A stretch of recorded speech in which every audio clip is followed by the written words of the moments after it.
I've got something a little different than my usual paintings of birds and other animals to share with you today. I just tried two detailed paintings on this block of Arches 140-pound cold-pressed paper and was pretty unhappy with it for that purpose. I decided to leave the detailed work for the hot press paper and try a looser watercolor and ink piece, which should be great on this rougher cold press surface. I chose to do something out of my usual wheelhouse. This is a 7 by 10 inch painting of the Mendota Lighthouse in Bete Grise, Michigan. It was over 20 years ago since I did a strictly architectural painting, so it was fun to try something totally different. I transferred my sketch to the watercolor paper using a tracing paper transfer. Typically when doing watercolor and ink pieces, I put in my dark lines first using a waterproof ink. This time I used a micron pen to do the inking. I didn't use a ruler for putting down my lines, preferring a more natural line that might wander a tiny bit. I think that works better when doing a looser ink wash painting.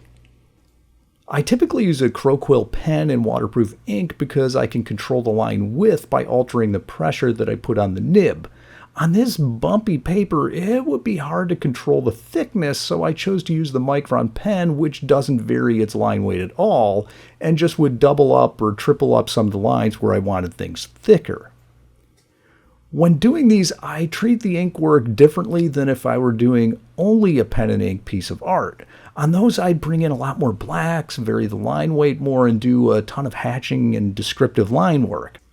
For an ink wash, I'll want the color work to tell most of the story. The lines were mostly for adding sharp edges.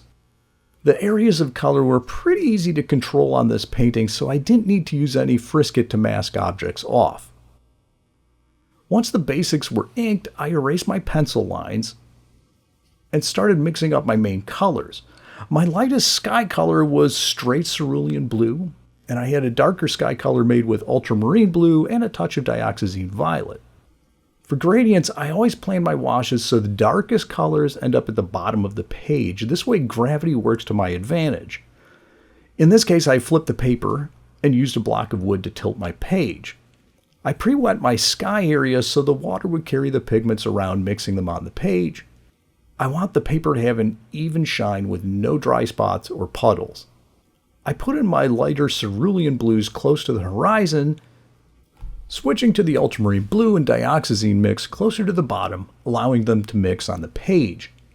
I removed the block, tilting the page to slow the rate at which the paints were mixing. I charged in some additional color and then blotted off a few areas to define the clouds better. Once I was happy with my sky, I hit that with the hairdryer. Next, I went about establishing my basic lighting on the building. I wanted to have warm yellowish light raking across from the left and cool purple-blue shadows. The lighthouse had a slight cream color to it, so I washed that in first using a yellow ochre, a touch of cadmium red, and lemon yellow. I carried those tones into the water where things will eventually be reflected. Afterwards, I hit all that with a hairdryer. I quickly put in a quick strip of desaturated pink to the sand and its reflection. Next came a bold pass of shadows to the building using dioxazine violet and ultramarine blue. I followed that up with a pass of this same shadow color to the trees and the rocks using a number 2 round brush. This was pretty fast and fun. At this point it was looking more like a winter scene. Next came the greens to the trees. I mixed up a bunch of different greens to use. I made a really bright saturated option with sap green and lemon yellow, a middle tone desaturated green that was made with sap green, yellow ochre, and a little cadmium red. And a super dark green was made with phthalo green, cadmium red, and a little dioxazine violet. And I had another well mixed with straight hooker's green. I'd paint in one main tree at a time, switching up the colors that I was using and bringing in some oranges on a few trees to push them in a slightly different color direction for variety. I kept in mind my light source coming from the left as I put in my colors, which will naturally be reinforced by the underpainting of purple that I did. All that foliage went in pretty quickly. In trying to finish covering up the white of the page, my next task was to start bringing in my foreground water. For my early passes, I used my same sky colors and greens since it was reflected light. I'll bring in more darks later. I washed in some color for the rocks and their shadows, as well as the shrubs in front of the lighthouse. I looked for some opportunities to bring in some reddish tones so there will be some similar colors to the top of the roof and stovepipe chimney that will come in later. At this point, the big areas were in, and I just had smaller detailed parts to work on. I started with the trim colors using a mix of mostly cerulean blue with some dioxazine violet and a little ultramarine blue. Next came the roofing with a passive purple grays. I washed in some of my bright greens for moss and algae that was collecting in the shade of the main tower. After that, I filled in my windows and added some color for the cupola. Now it was a matter of glazing in a lot of color to build more depth. I often chose to amp up the color saturation for interest's sake. A good example of this is the blue trim. Instead of being literal, I chose to introduce some phthalo blue to have it pop more. For the roof and the stovepipe, I used a variety of colors from Windsor Orange on the sunlit side to cadmium red medium for the shade as base colors. Eventually, the shadow side had added alizarin crimson. I was adding details with darks, choosing which areas needed to be pushed back to help other areas pop forward. Late in the painting, things get more dimensional and less flat. Things like adding even darker purples to the shadows on the roof behind the main tower and to the trees behind the roofing made a big difference in how things sit on the page. The water was ready for a lot of attention at this phase. I used a ton of horizontally streaked brush strokes with my greens, sky blues, and purpley shadow colors. After that, I was hopping around all over the painting, adding dark details. The rocks needed more texture information and to be warmed up a lot, so I brought in some desaturated orange reds and later deepened the purple shadows. That should help bring them back into the foreground more. This gorgeous lighthouse goes by two names. It's called Mendota or Bete Grise Lighthouse. It's located in a remote location toward the tip of the Keweenaw Peninsula in Michigan's Upper Peninsula.